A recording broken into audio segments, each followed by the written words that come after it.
This is East Carolina All-American Bryant Packard, and we're talking Pirate baseball in the Sports Objective.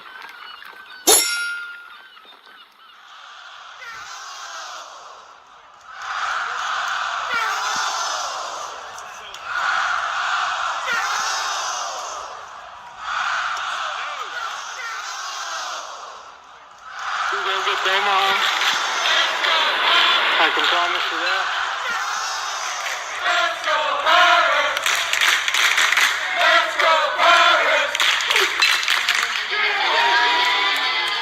You're watching Extra Innings, presented by PGXGloves.com on the Sports Objective. Join us every Sunday night on Facebook Live, our YouTube channel, and X as we talk East Carolina baseball. We'll analyze the previous week while also taking a look at what lies ahead. Now, let's talk Pirate baseball.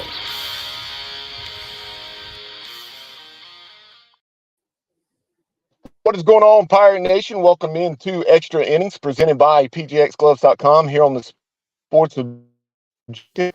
The Pirates sweep the Rice Owls, take care of business, win their fifth straight American Athletic Conference regular season title. And over the next 45 minutes to an hour, we'll take a look back at that and what lies ahead in Clearwater and a whole lot more. And as you see now on the screen, very excited to be joined by the ESPN Plus color analyst for East Carolina baseball, and that's, of course, Mike Mullis. Mully, welcome in. Hey, buddy. How are you? Doing well. We appreciate your time this evening. Quite the week for the Pirates, bouncing back from the program's longest losing streak in 7 years, 5 games, and it was what you would expect to see under those circumstances. And the Pirates winners 8-2, 15-8, and then 6-4. And in that 6-4 victory, faced a deficit there in the middle innings in the bottom of the sixth, but found a way to get it done. And what was your overall take on the week?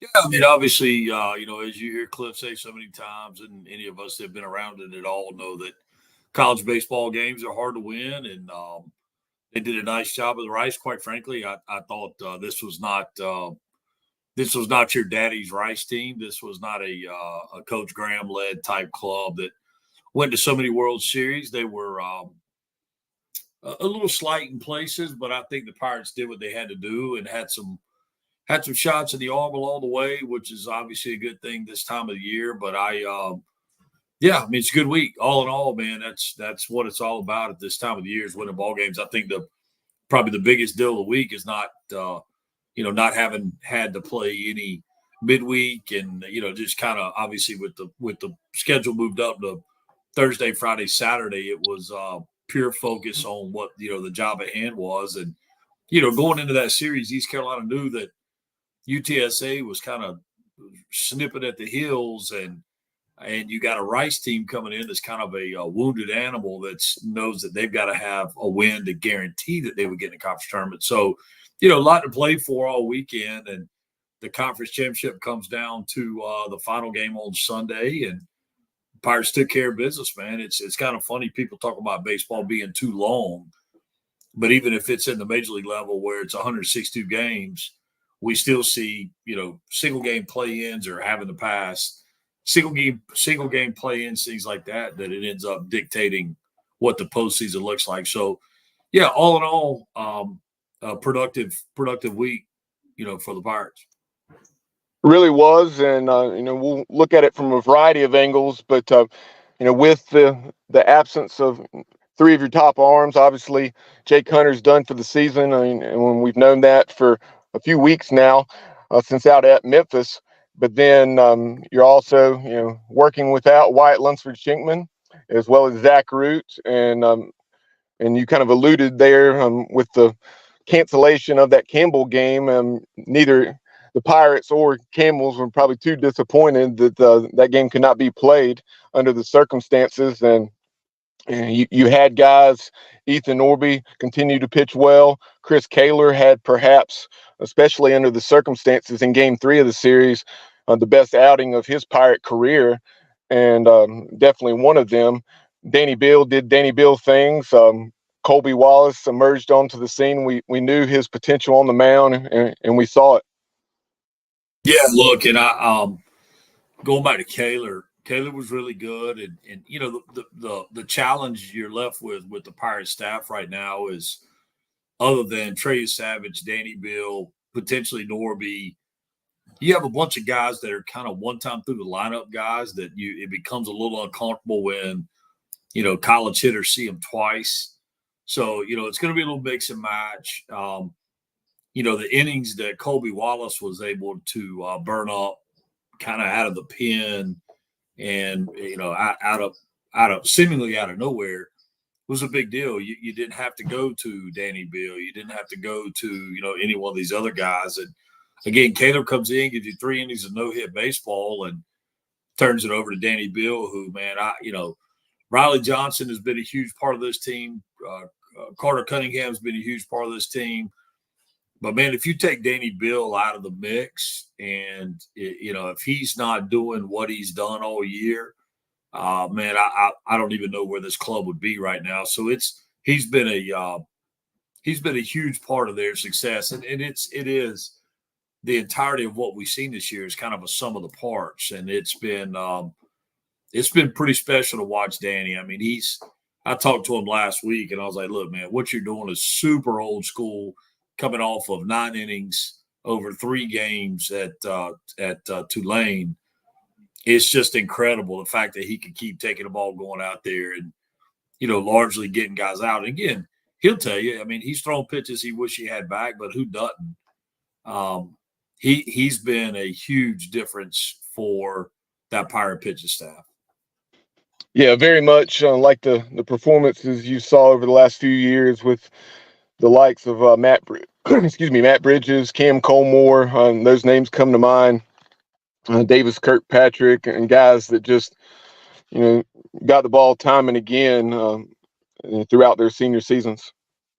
Yeah, it's something to be said for a guy that'll take the ball more over a guy that wants the ball. And, you know, it's kind of the Sunday outing down there was heroic when, you know, he's thrown Friday, Saturday, he being Danny, and says, hey, you know, sends Coach Knight a message and says, hey, I'm good if you need me. I know, you know, we got in his terms. I don't think he'd mind me sharing this. He said, Mully, I literally just kind of had to turn my brain off and not worry about how I felt, but do what my team needed me to do. And that's something that, you know, you put up on a poster, you put it on the wall in the weight room, or you put it in the locker room. But at the end of the day, for somebody to go out and live it the way he has is beyond special. It's truly exceptional. And I think it says so much about the culture of the program, you know, at East Carolina, what Cliff's built.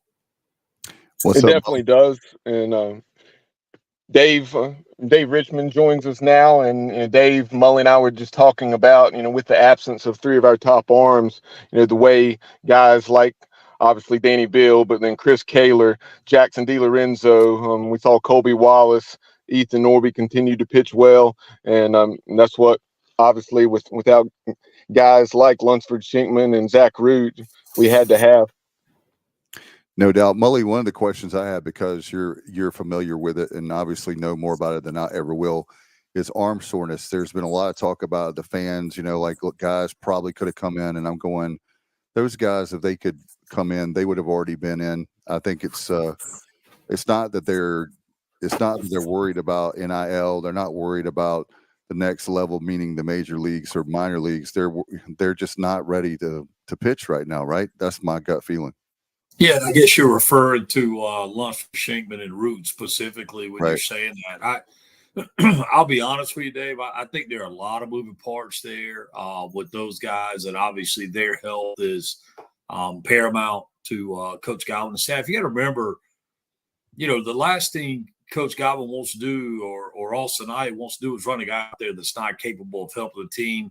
Secondly, run a guy out there that ends up with a catastrophic injury. Right. And what that does to your program going forward. You know, if the reputation were to be that you know, arms were being damaged at the peril of the kid, it makes it tough to bring arms in, right? It makes it tough to recruit pitchers. Right. So I think they're having to be overly cautious. I do think that there's probably a little more to it than maybe we know. And I don't base that off of anything other than just a gut feeling and kind of maybe a lifetime of being in this game. But I think it's very, very difficult for any fans or any of us that aren't in the locker room, that aren't part of the coaching staff, and our names are not Wyatt Lunsford Shenkman and Zach Root. I think those guys are the ones that know what's going on, and those decisions will have to be made, again, in that closed circle. And we as fans have to cheer for who's out there and recognize that there's still a lot of opportunity to do some special things. Now, over the course of the season, the Pirate offense has been very productive. However, during that 5-game losing streak, with the exception of the series finale against Tulane, not so. But this weekend looked more like the ECU offense that you would expect to see. And what about Jacob Jenkins-Cowart? 7 out of 14, 3 home runs. And now Jacob had a heck of a year, but he had hit 9 home runs, so not quite as many home runs as you thought you may see, but definitely kind of made up for it this weekend. Well, it's kind of funny to me. I've heard people say, and I've had people come up to me and say, man, Jenkins Cowart's been down. And I'm like, he ended up with 72 RBIs, something like that. He broke the record set by Moreland last year. He's been exceptional. And the thing with JC is we look at it, and again, I'd say this if you were sitting here, he's so aggressive at the plate. He's never seen a pitch he didn't like. I would equate him to like a Curry in basketball. Like, he's going to get out of the car swinging. These basketball guys, they're shooting in the parking lot. And JC, you go, man, if he would be a little more patient, but at the same time, his barrel consistency is incredible. He makes a lot of barrel contact. No doubt. And he's a guy that is a big league hitter. And so he obviously Cliff is going to give him the green light when you don't want to hold a guy like that back, right, Mully? Yeah, it's I don't know that if you ask him to work counts and get deep and all these things, it's just not the style of game he plays. He's been a hitter his whole life. He's a guy that just hits. And he's going to go up and he's going to get his 3 swings off, and he's going to be extra aggressive. And when you make mistakes to him like Rice did this past weekend, and look, I look back at their starter game 1, Parker Smith, and man, the score doesn't indicate the job that kid did. The Pirates did a nice job of taking advantage of some opportunities and missed some opportunities. But, early in the outing, when he's kind of dotting that fastball down and in on lefties, and it's got enough arm side action to just grab the plate, so it kind of looks like it's going to hit you in the knee and then runs back, 3-4 inches for a strike. They got away from that. And when they started kind of letting Jenkins Cowart and some of these other guys get their arms extended and, catching too much of the white part of the plate, the Pirate hitters made them pay for it. So, Parker Smith, that's the thing, you turn around and you look at Tuesday and you're like, all right, who do we face that day? It's probably him again, and it's probably going to be him and their closer that we saw on Sunday, and I'm drawing a blank on his name, but Higginson. Probably see those 2 guys. That's their guys. That's probably who you get on Tuesday. Again, I think we go with Norby is my guess. That's a tough assignment. That kid, Parker Smith, he's really good. He gave up 8 runs, but man, he was super efficient. He went deep in the outing. He did not throw a ton of pitches. He's a good pitcher. He's a good arm. He really is. And I think the Pirates had a solid plan for him, did a nice job of staying out of rollover situations other than, a couple. Wilcox had rolled over 1, and I think actually JC rolled over 1 for a hit. But when you got a guy that's pitching you down and in as left-handers, your whole focus is trying to stay inside that baseball and avoid those rollovers. And you saw the guys from where I was sitting. I could see them after the first time through there adjusting off the plate and making kind of in-flight adjustments. So they did a good job this past weekend for sure. you got to face somebody.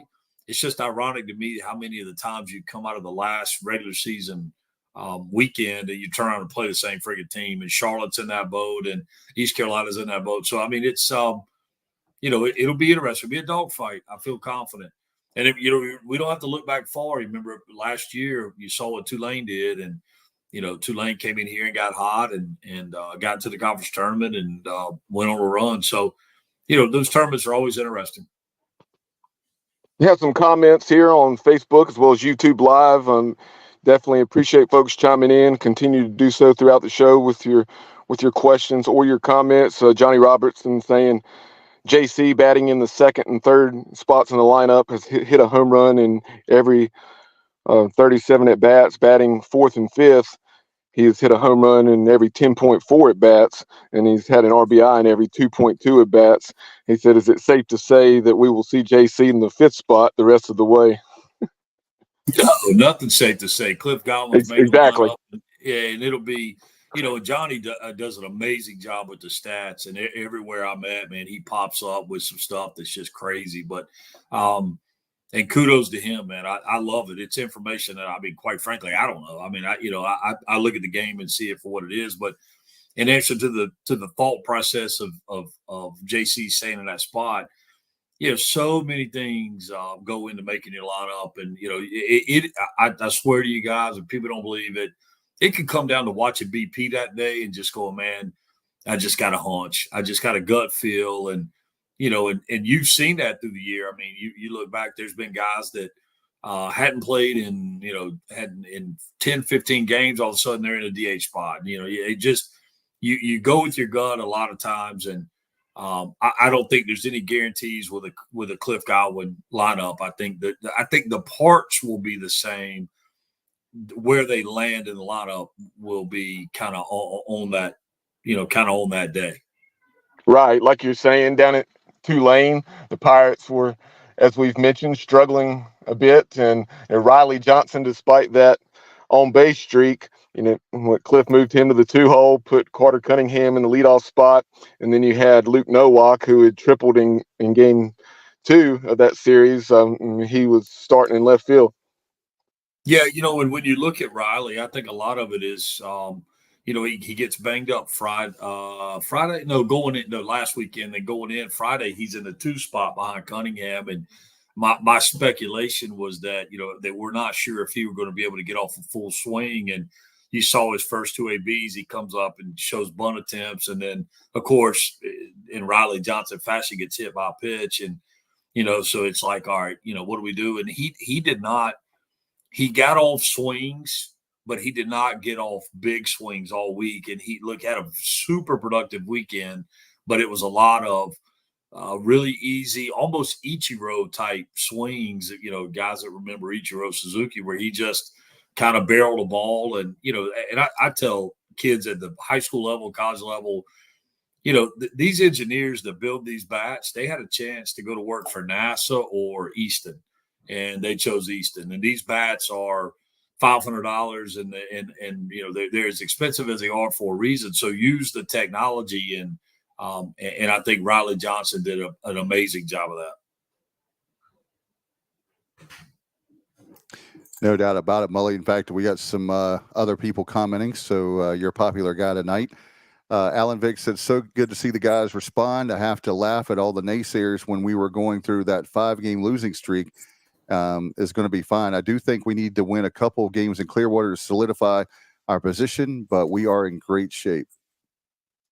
Yeah, I think he's right. I mean, you certainly don't want to go down there and lay an egg. And listen, no, y'all, people don't understand it. There's never been any contemplation of, hey, let's go down there, lay down. You remember they go into the season, as every good team does, and you say, all right, these are things we want to do, and 40 wins and win the regular season and win the conference title and host a regional and host a super. I mean, all those things are goals. And now I'm not going to, excuse me, fool anybody to thinking that I believe we're a shoe-in for a top 8. I don't think that's the case. I think quite frankly, there's as good a chance that we're a top 8 as there is that we're a 2 somewhere.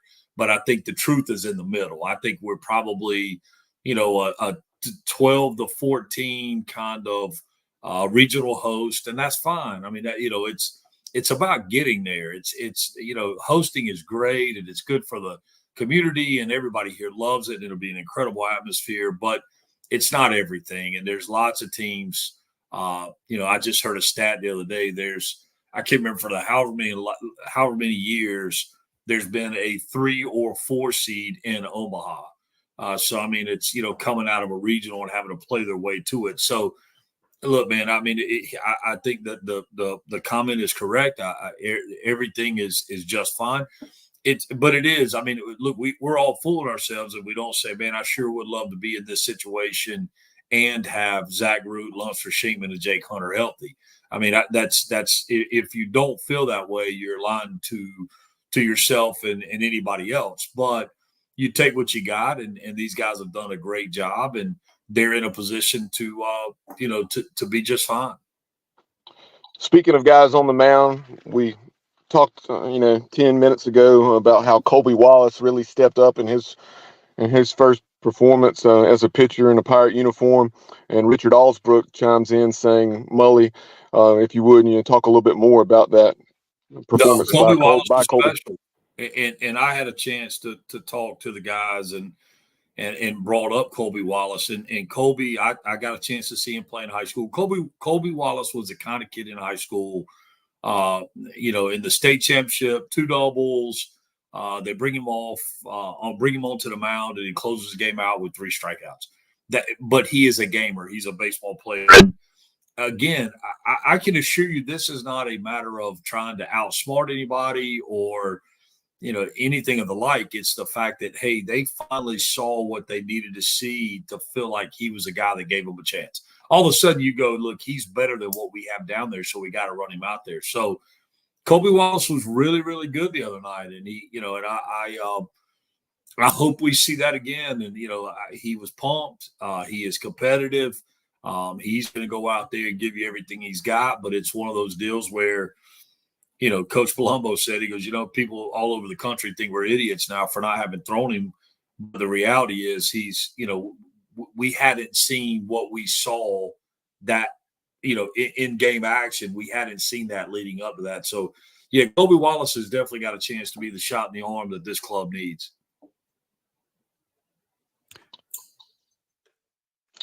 Josh Thomas saying, Mully, will you be on the call during the regional? If so, I've got a tray of barbecue headed y'all's way.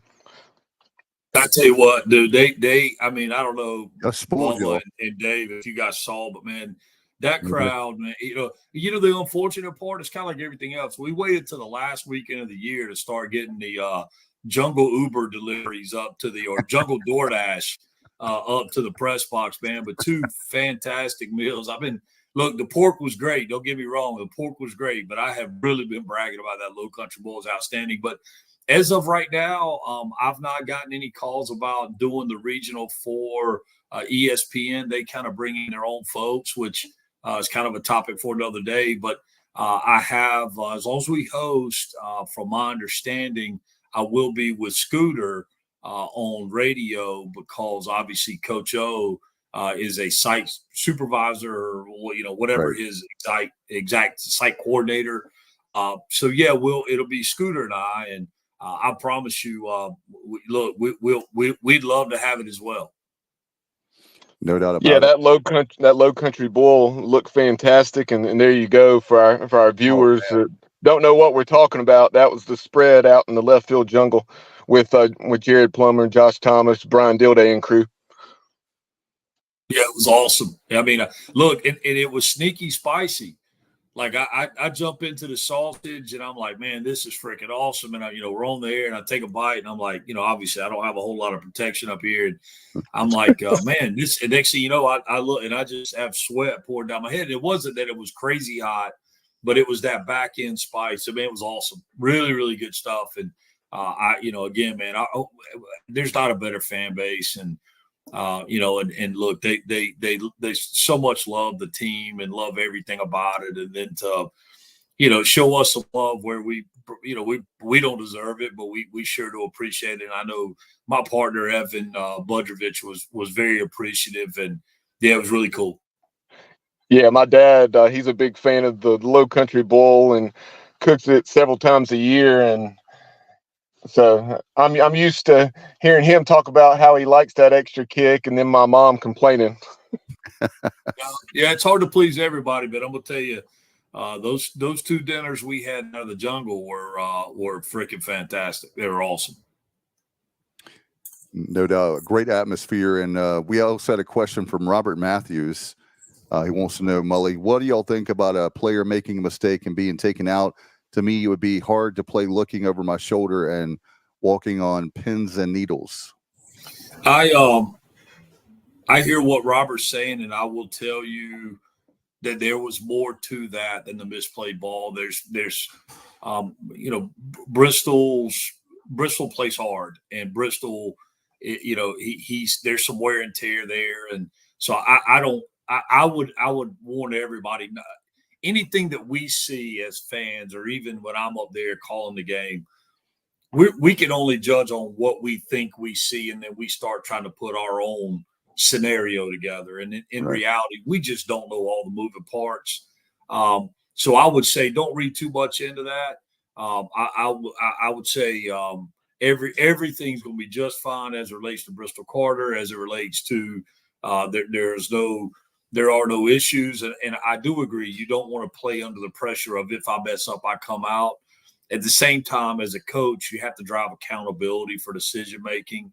And sometimes, you have to be demonstrative with, every whether you're raising kids or coaching a ball team, every decision has a result. And sometimes you got to drive home that point. So I wouldn't read too much into that. Just from what I know of it, I don't.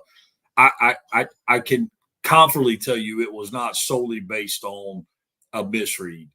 There's a lot of moving parts there. Nothing to freak out about. It's all going to be just fine. And I would feel fairly confident that as long as Bristol Carter's healthy and everything's as it should be, you'll see him right back in the lineup Tuesday.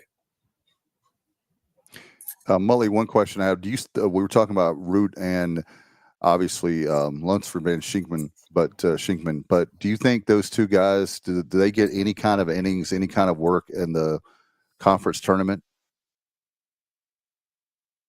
Dave, I don't know. I'm not on the staff, and I know that's a non-answer, but it's the only answer I have. I think there are a lot of moving parts that they have to figure out before the decision's made for them to go out. Obviously, we've seen Lunsford Shingman. We've not seen Root since the last time he threw. We have seen Lunsford Shingman go out. It clearly wasn't the Lunsford Shingman that we all know and love and hope to see go out, but.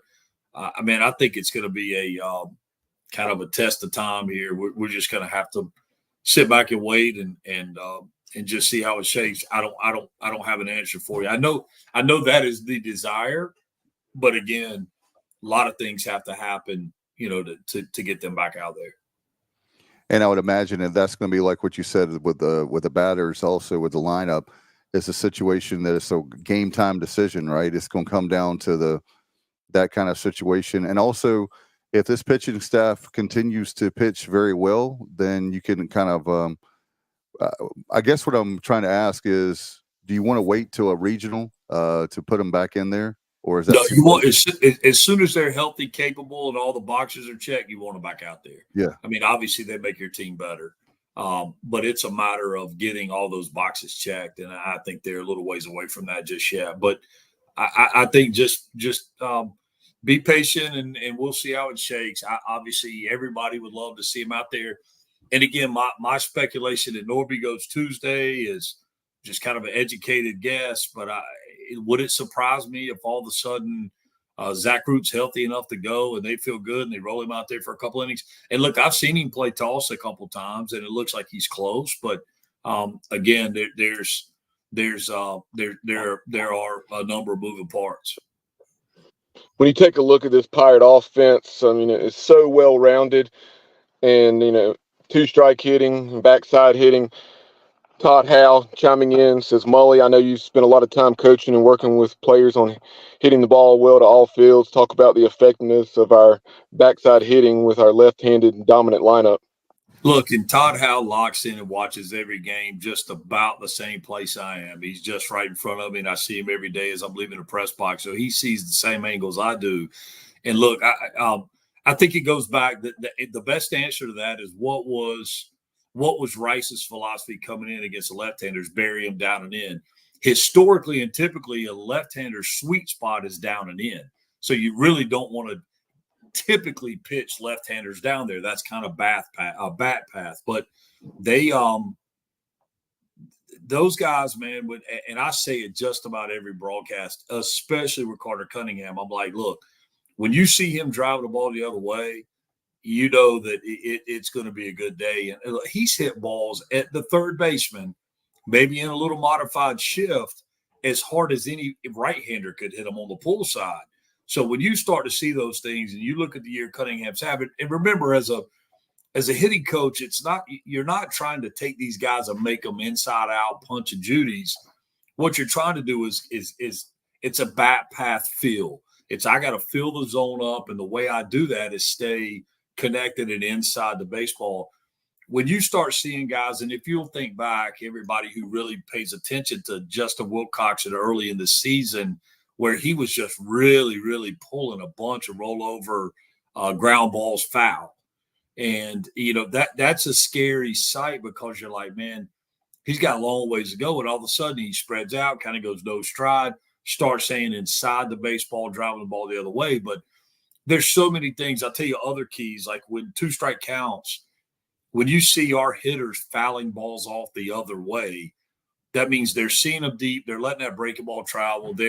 They are truly almost in a thought process of trying to get jammed to see that baseball deep and stay inside of it. And the longer we stay inside of it, the longer we stay closed up front, the longer the bat stays in the zone.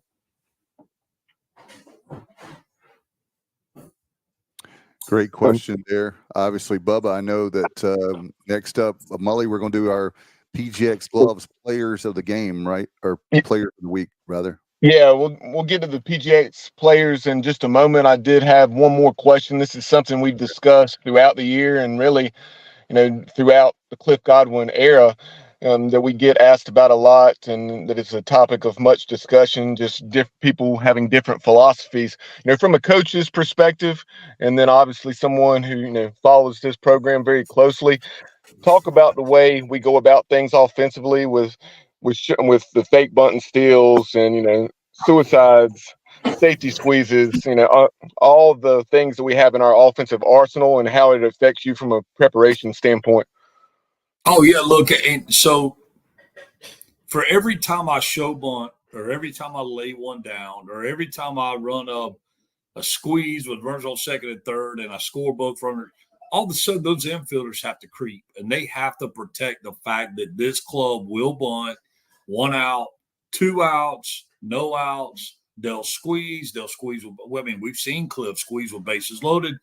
When you start doing those things, every foot they step forward opens 2 feet on each side of them, being the defenders. So you're limiting range. You're putting them in very uncomfortable positions. You're going against the grain largely. And I will tell you, this year early on, and maybe even until recently, and kind of hit and miss game specific, but you didn't see Cliff. You didn't see the fake bunts as much. It's amazing to me, and I said the other day, the fake bunt on a take is still an effective distraction, at least as though it appears, because how many of those pitches are thrown for balls?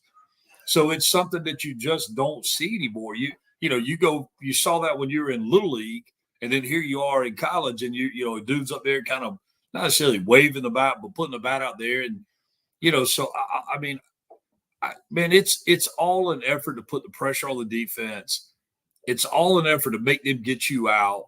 I mean, it's just, and it's what Cliff likes to do. I mean, and obviously, folks, I mean, how well's it worked? And I can't imagine being on the other side of the field. You don't know. I mean, we saw 2 3-0 swings this week, and people don't like the 3-0 swing, and neither one of them worked out. Okay, neither one of them worked out. I get it. But I'll tell you what it did. It put in the mind of the team of Rice when we play them again on Tuesday that these guys will take swings 3-0. So what can't you do on 3-0? I can't serve up a cookie if I think the other team may have a chance to hit it out of the ballpark. So now that 3-0 pitch has to be a little better than it would have been. The effort to make that pitch better turns into ball 4. So all these things, you got to remember, it's a collection of information. That's why analytics are critical. That's why it's a collection of information that dictates the plan against you going forward. Think about it in football. If I run a dive, if I run a fake sweep, whatever, all those things go into the mind of the opposing team, and they go, we have to plan to defend that. Exactly. Not everything's meant to be a touchdown. It's setting other things up. And I just love how versatile it makes us, whether it's Joey Barini, Riley Johnson, Bristol Carter, or, Justin Wilcoxon and Ryan McChrystal, and JC. Anybody in our lineup can lay it down a bunt when we need it, and whether it's bunting for a sacrifice or suicide, whatever the case may be. Yeah, and look, if you don't go to practice, and I go to practice a lot, every chance I get, it might be for 10 minutes, it might be for 2 hours. I'll go to practice and I'll watch what these guys do.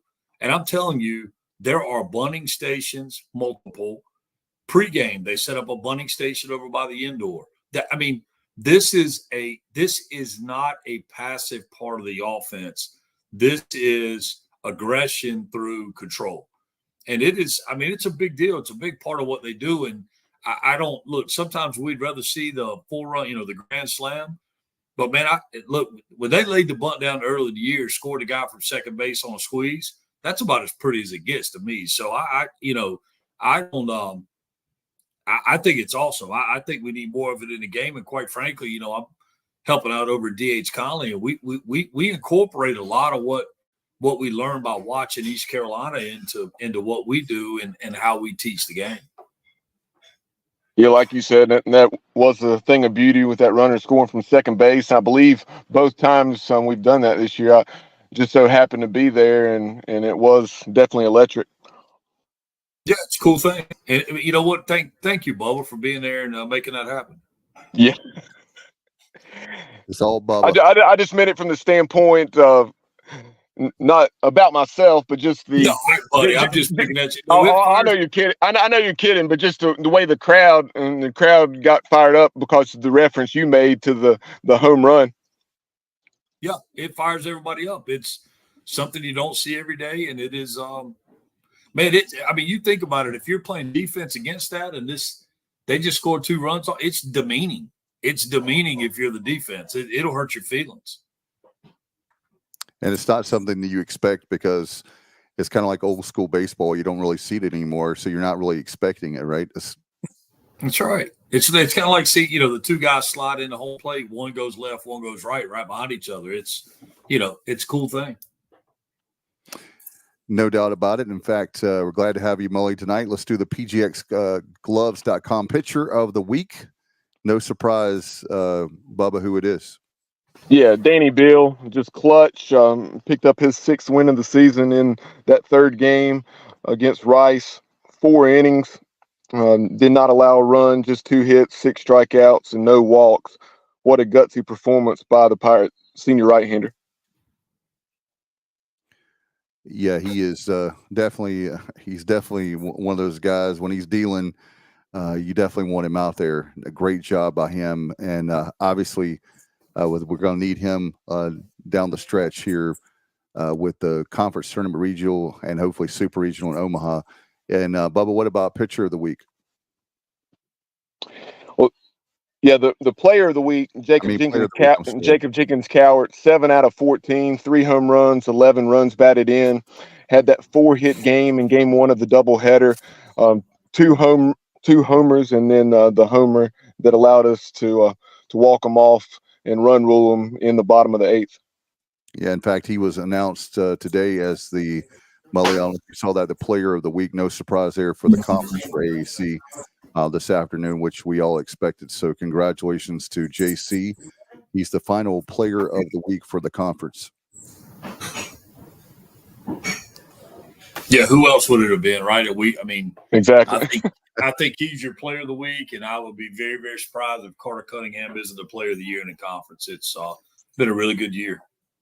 Another guy that's really stepped up of late is J Dub, really swinging a hot bat. He's up to 14 home runs now. Mm-hmm. Yep. There was Rydell comes in from Rice leading the league, and we really thought Rydell may lead in second place. But yeah, I mean, it was he's Wilcox is the kind of guy he gets it going. He'll hit him in kind of baskets, and he's 3 or 4 at a time over a weekend, and we've seen him do that a couple of times. So yeah, look again. There's been some lulls in the offense, but for the most part, stem to stern, the offense has been extremely consistent. Mully, as far as your catcher, the catching position, very strong this year. What are your thoughts on? It's great to have especially now that you're in conference, regional, super regional, and hopefully Omaha. You've got 2 great guys that you can put in there, so you don't have to put too much pressure on one guy.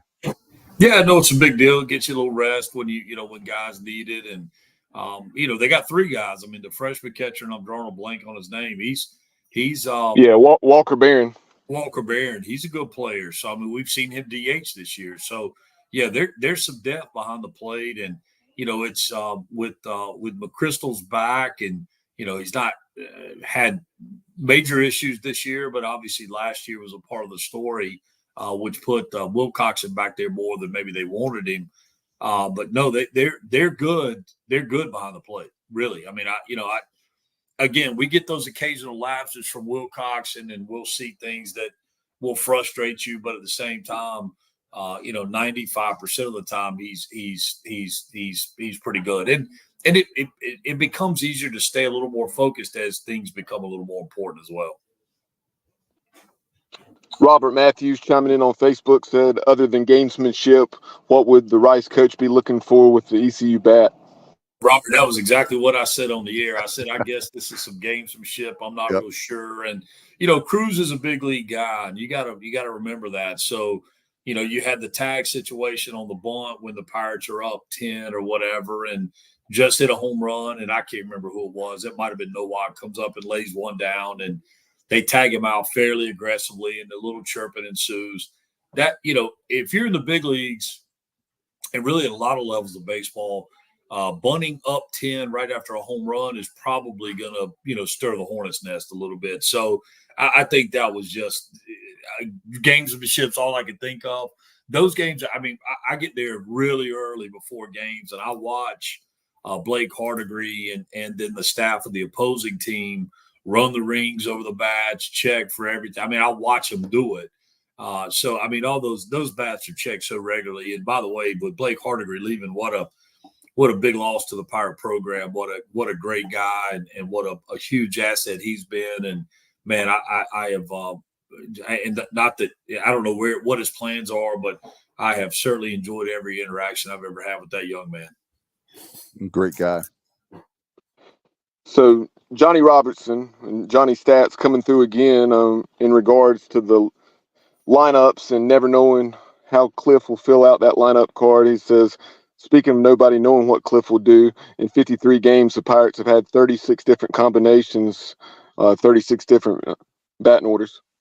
Yeah, I mean that doesn't surprise me, but that's the difference in having Cunningham leading off and Riley Johnson in a 2 spot, and then you flip them, and then maybe you move Dixon Williams from 8 to 6, and maybe so it's the same.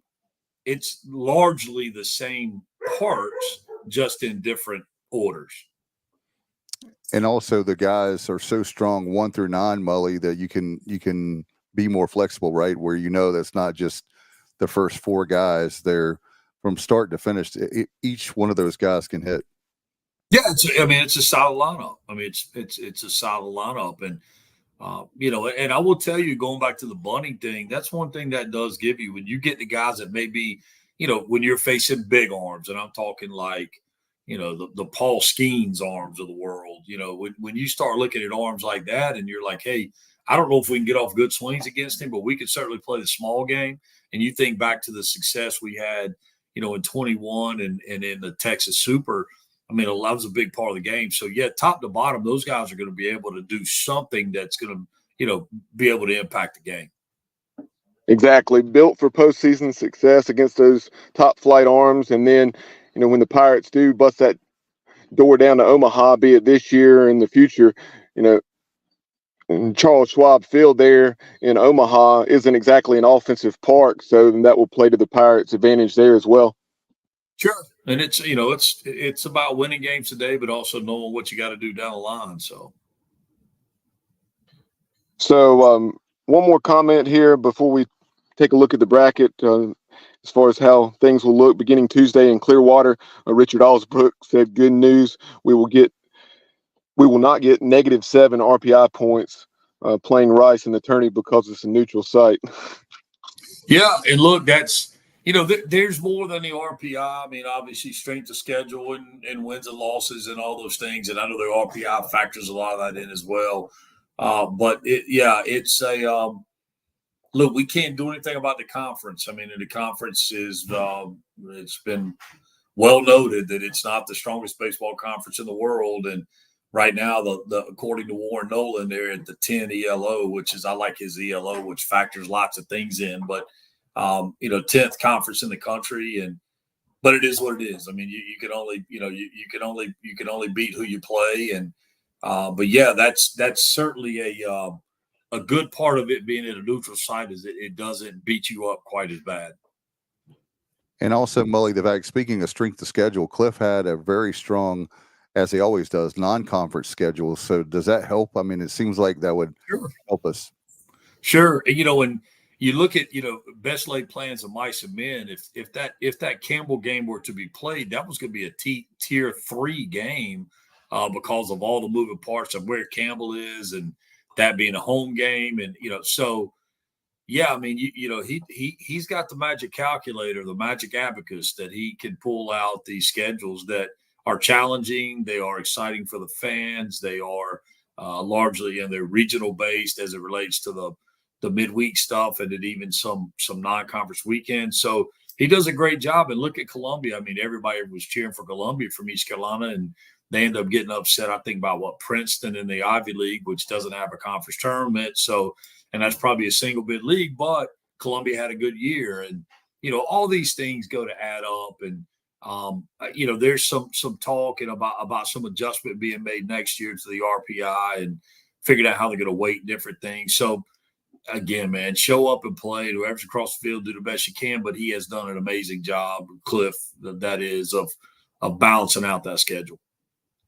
Yeah, that Columbia outcome I was surprised by because I guess it was probably a couple weeks ago I'd seen a tweet from Kyle Peterson, who obviously follows things very closely, congratulating Columbia on winning the Ivy League and making the tournament. And then someone shared that with me about them losing to Princeton. So I had to do a little homework there. Yeah, it's I mean, it's the nature of the game. So taking a look at the bracket down in Clearwater, the Pirates will play the second game on Tuesday, 47 minutes after that 9 a.m. game, which is between 4th seed Wichita State and 5th seeded UAB. Pirates, as we've already mentioned, taking on once again for the 4th consecutive game, the 8th seeded Rice Owls, who benefited from the loss that South Florida had to UAB because Rice had swept that series with the Bulls. Yeah, and look, it's going to be an interesting opener again. Parker Smith, I'm sure Rice will roll him out there. He'll be on 4 days rest, 5 days rest. So, it'll be an interesting one. And it's just, again, go beat the team across from you. And I don't think the Pirates necessarily have to win the conference tournament. I'd like to see them win at least 2 games. They win 2 games, and whatever happens, happens. And Mully, we know you got to run, but final thought or two as you take a look at this bracket and how things stack up. I'll be honest with you guys. I don't. There's nobody in the conference is better than the Pirates. So it's kind of one of those things that I don't feel compelled one way or the other. It's the only team that can beat East Carolina in this tournament is East Carolina. So it's a matter of showing up, take care of the baseball. And coming off the weekend, that'd be the one thing I think refocus.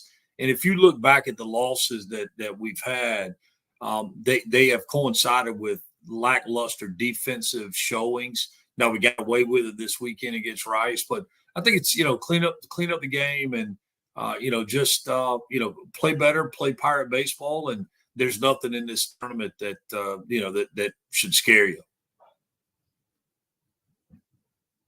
Mully, thank you so much for the time. Obviously, we know that you've got to run and eat dinner. We appreciate you for all you did this year, obviously, with ESPN Plus. It was great. In fact, those of us had to work yesterday.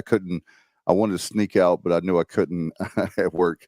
I'm only 10 minutes from the ballpark, but anyway, thank you so much for everything, and look forward to hearing you and Scooter there. I guess it'll be for the regional. Yep. Hopefully all that comes to pass and we host and it'll be Scooter and I. It'll be a lot of fun. And again, really appreciate you guys, appreciate all the fans and all the kind words. And, we just we do the best we can to keep everybody informed during the games. And, I'm not a media guy. I'm just an old baseball coach. So I sometimes I know I probably don't say things exactly how they're supposed to be said, but I promise I enjoy doing it and I have a passion for it and look forward to the regionals. And we look forward to also make sure that Josh Thomas and company out there in left field, they get those plates up to you, DoorDash style. 100%. And I will hope to visit out there with them, especially during the regional where I should have a little time between games, depending on what my assignment is. But I'd love to go out and maybe enjoy a little Pirate beverage with everybody live. That would be great. Thank you, Mully. Appreciate you, man. And we'll talk to you soon. Thank you, guys. See you later. All right. Bye-bye. Appreciate Mike Mullis as always. We've got a couple more minutes left here of the show. Thank you so much. A huge show tonight. Appreciate Bubba for all the people. We don't say that enough that are tuning in. And whether you're tuning in live, archive, or our traditional podcast, we have that over at everywhere you listen to your favorite podcast. Join this week, Bubba, you have up on the screen for people listening, the 23 Club. That's part of a spinoff, if you will, from Team Boneyard, and that's the23club.org. Folks, it's very simple. We know that you have a lot of bills. We know you have a lot on you. I'm raising 2 kids like Bubba is. I'm doing the $23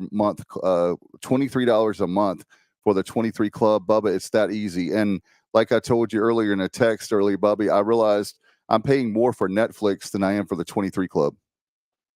Yeah, and a correction on that website. That is just 23club.org, not the23club.org. Okay. So 23club.org. Really appreciate Mike Harrington and all the former players that make that a reality under the Team Boneyard hat. And we'll definitely we'll have Mike Harrington on this week. Exchanged a few messages with him on Saturday evening, and he was excited about coming on, saying it was a great week to do it, with play taking place or beginning down in Clearwater. And his work schedule was a little lighter this week, so a great time to do it. And said we'd get the message out there more about the 23 Club. And again, 23club.org if you would like to join and support NIL for ECU baseball. And remember, folks, 11.7, that's the key number here, because yes, NIL is important, very important in football and men's basketball, but in baseball, Coach Godwin and staff are working with 11.7 scholarships. And think about how ridiculous it is because of that rule, that over the last few years, you've heard of guys like Bryson Worrell, I think Justin Wilcoxon, but prominent players on this Pirates roster or rosters of the past that have not been getting anything or very much of anything because of the 11.7, and that combined with the impact of COVID. So make a contribution to the 23 Club, and my goal for that, and I think Mike Harrington and folks, and we'll talk about this when he's on the show this week, just raising $750,000 or $1 million. Obviously, we want to Right. raise as much as we can, but at least raise enough to where, I think an out-of-state scholarship, last I checked, was $21,000 or $22,000. So raise enough money where, let's say, out-of-state guy is getting 30%. So that other 70%, which would come out to be about 15 grand, that we can pay him that 15 grand. And sure, he can spend the money how he wants, but in essence, he's receiving a full ride. That's what I was going to say, Bubba. And great point there, because we need to $23 a month. That's a couple drive-through meals, if you will. Fast food. That's a few Starbucks trips. I mean, $23 a month is next to nothing. And I know that we all have priorities in our life and our lives, like church and obviously our family. But $23 a month will not hurt you. And think about all the great Pirate fans out there if they gave $23 a month. But I'm not going to talk. We could talk for hours on that. Another thing to talk about, Bubba, is obviously Pirates Unite is going very strong. I know that you've given myself and Kyle to the Pirates Unite because of baseball. I've given to all the different ones, but baseball I put an emphasis on because we are less than 1 million. I checked again, Bubba, less than $1 million away. I don't know the exact number. I haven't been told the exact number. Maybe you know, but we are less than $1 million away, and we will have the baseball expansion project funded. And you know what? It'll be in the next couple years that we will have that expansion and more players too, to not only with the NIL, but the expansion. Yeah. The price tag of that building, and the baseball ops building, that will also have a veranda and a premium area for Pirate Nation. Long overdue for a lot of those items. Better locker room for the players, a professional locker room for guys like Burley, Gavin Williams, etc. That come home, and obviously many of those guys look at Greenville as their all-season home, and it'd be nice to have a first-class professional locker room, and we're going to have that in the relatively near future. Hopefully, we can begin construction on that later this calendar year, at the very least early in 2025. No doubt. And the indoor practice facility less than around $3 million or less. So go ahead and make sure you give to the Pirate Club. It's 1-800. Well, the tickets office is 1-800-ECU, but it's 252-737 is 4540, I believe, for the Pirate Club, right, Bubba? Yeah, that's correct. And we'll put it on the screen here for folks that are watching. Again, 252-737-4540, or simply go online to ecupirateclub.com to make your donation. And kind of shifting gears a bit before we wrap things up to promote some upcoming content and get out of here. But season ticket sales going very well, essentially the same pace as they were in 2023. Which that is big, yep. Obviously that big home game with App State. The second home game of the season. Pirates, of course, open with Norfolk State there the final weekend of August. But make sure you get those season tickets if you've not already done so. We've sold between 12,000 and 12,100 thus far. Last year we finished up about 15,300 or 400.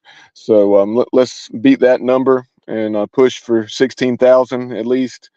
And as far as some upcoming content, tomorrow night's obviously Monday night. So with that being the case, you'll hear from Jeff Connors, the former Pirate strength and conditioning coach and strength and conditioning Hall of Famer. Will be joined by former defensive lineman for the Pirates, and a guy that won 2 Super Bowls, now doing great thing in the music business down in Atlanta. I believe it's Wow Tunes is the name of his business, but it's Walter Scott. Oh yeah, big Walter Scott, defensive lineman from the mid '90s. Those Liberty Bowl teams under Coach Logan will join. Or this was recorded a few days ago, but we'll play that back on Monday night. And as I mentioned, we'll have Mike Harrington from the 23 Club, ECU Baseball's NIL organization under the Team Boneyard hat. He'll probably be on the show we'll see Tuesday or Wednesday. We'll certainly schedule that around the Pirates in action down in Clearwater. And we'll see. Maybe we can do that on Tuesday evening following a Pirate victory against the Rice Owls on Tuesday afternoon, or Wednesday evening will work well also, because if the Pirates take care of business against Rice, they will not play again until Thursday. No doubt. Both, hey, we'll take it any way we can get it, and appreciate everybody tuning in to all season long to pgxgloves.com for extra innings. And obviously we'll have that for you next week as well. Bubba, I know the great thing about the show is we're everywhere on social media. We are on X, formerly Twitter. You can find us at The Sports OBJ, on Instagram and TikTok at The Sports Objective. Like and follow us on Facebook, and subscribe to our YouTube channel, as we're approaching 1,200 subscribers on YouTube. And whether it's on X or Facebook, definitely check out our pinned poster on each of those platforms. And what you'll find is information about Home Field. Home Field is an apparel company based out of Indianapolis. They have over 150 different NCAA schools that they have apparel for. Excellent line of product for the Pirates. Some of those include the items you see on the screen there for our viewers. The Script Pirates hoodie. They also have a T-shirt exactly like that hoodie. You have the vintage Pirate from the 70s with the East Carolina Pirates circling it, and then you have the modern mark of the Jolly Roger mark with the ECU on the Pirate cap that came into existence back in 2014. So you have that no quarter shirt, and then there's several other sharp East Carolina items on. Again, homefieldapparel.com. Use promo code TSO at checkout. Get 15% off your order. And we told you about pgxgloves.com. My kids, actually, Alexander Bubba, was wearing his batting gloves from PGX Gloves on Friday night. Tough outing as we lost the game, but Alex did very well. He got a walk and a base hit, and he was using his gloves from pgxgloves.com. So thanks to Mark Minikazi. Kaz has been great to us basically since maybe the start of the show or year after. He's been with us every step of the way, so we appreciate his support of the program. Yep, and again, the Pirates return to action Tuesday, May 21st, approximately 12:30, 1 p.m., depending on how long that Wichita State UAB game, where first pitch is 9 a.m. in those games up until the championship, will be televised on the ESPN Plus platform. The championship will be at noon on Sunday, should the Pirates make it there, which we plan on happening. That is a noon first pitch on ESPN News. So, Dave, that's about all I have. Okay. Well, one other thing that I realize I have not mentioned is the Pirates have received several commitments in basketball over the last few days. Oh, yeah. And we've aligned some interviews with those commitments, and so stay tuned for those. Guys like Travion LeBeau, and then also from a couple weeks ago at least, Julian Samaro, transfer from Gardner-Webb. That sounds like a lot of fun. Appreciate that for you doing that behind the scenes, Bubba. Thank you so much for a huge show tonight. A lot of people watching and listening. Thank you. This has been a great, great show. And thanks to our great guest, man, Mully is the best. We like him a lot and appreciate all he does off the field and on the field as far as the broadcasting, and of course his work at DH Conley as well.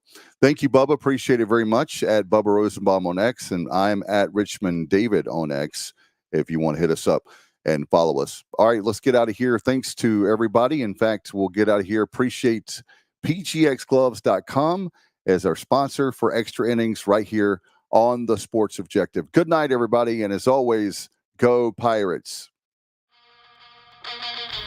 That concludes this week's edition of Extra Innings, presented by pgxgloves.com on the Sports Objective. Join us again next Sunday night as we will again talk East Carolina Pirate baseball. Be sure to follow the Sports Objective on social media. It can be found at the Sports OBJ on X at The Sports Objective on Instagram and TikTok.